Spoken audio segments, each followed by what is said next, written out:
सर्दियों की कड़कड़ाती रात थी जब सारा ने आखिरी बस पकड़ी। पूरा शहर कोहरे की चादर में लिपटा हुआ था और स्ट्रीट लाइट्स की मध्यम रोशनी उस कोहरे के बीच से मुश्किल से झांक रही थी। बस स्टॉप पूरी तरह से सुनसान था। उसकी घड़ी पर समय रात के 11:57 दिखा रही थी। वो बस में अकेली यात्री थी। बस का ड्राइवर एक बूढ़ा आदमी था जिसकी झुर्रियों भरी आंखों में एक अजीब सा डरावना सूनापन था। उसने सारा की ओर बिना देखे ही उसका किराया लिया और बस को चलाना शुरू कर दिया। सारा ने बस की बीच वाली सीट चुनी और अपनी खिड़की के बाहर देखने लगी।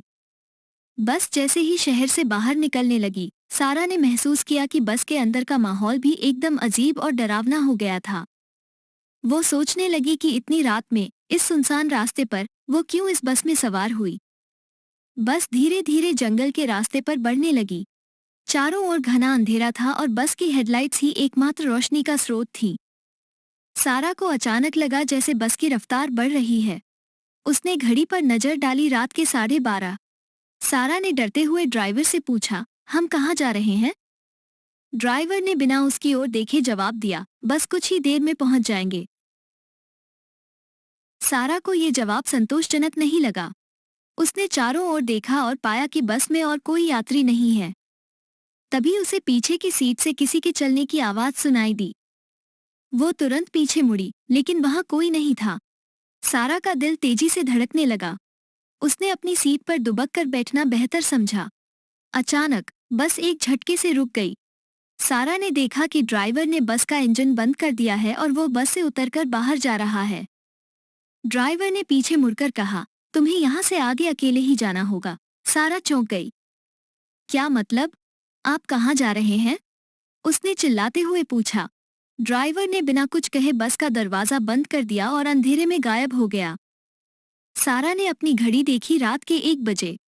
सारा का मन डर से कांपने लगा। उसने बस के अंदर चारों ओर देखा।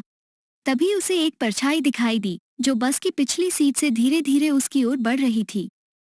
वो परछाई धीरे धीरे स्पष्ट होने लगी और सारा ने देखा कि वह एक व्यक्ति की आकृति थी जिसका चेहरा एकदम सड़ा गला और भयानक था। सारा ने चिल्लाते हुए बस का दरवाजा खोलने की कोशिश की, लेकिन दरवाजा अंदर से बंद था। वो पीछे मुड़ी और देखा कि वो भूतिया आकृति अब उसके बिल्कुल पास आ चुकी थी। सारा ने अपनी पूरी ताकत लगाकर खिड़की को तोड़ने की कोशिश की, लेकिन व्यर्थ। अचानक उस आकृति ने सारा की ओर अपना हाथ बढ़ाया। सारा ने अपनी आंखें बंद कर ली और जोर से चिल्लाई। जब उसने अपनी आंखें खोली तो वह अपने बिस्तर पर थी। उसका दिल तेजी से धड़क रहा था और पसीने से तरबतर थी। उसने घड़ी की ओर देखा, सुबह के 7 बजे। सारा ने राहत की सांस ली और सोचा कि यह सब एक भयानक सपना था। लेकिन जब उसने अपने कमरे की खिड़की से बाहर देखा तो वो सन्न रह गई। उसके कमरे के बाहर वही बस खड़ी थी जिसमें वो पिछली रात सवार हुई थी। सारा ने अपनी माँ को बुलाने की कोशिश की, लेकिन उसकी आवाज गले में ही अटक गई। वो बस का दरवाजा खुला और ड्राइवर की भयानक आकृति उसे बुला रही थी। सारा ने एक जोरदार चीख मारी और उसके बाद सन्नाटा छा गया। वो बस और सारा दोनों गायब हो गए। उस रात के बाद से उस शहर में वो बस और सारा दोनों कभी नहीं देखे गए। लोग कहते हैं कि उस बस में जो भी सवार होता है वो फिर कभी वापस नहीं आता।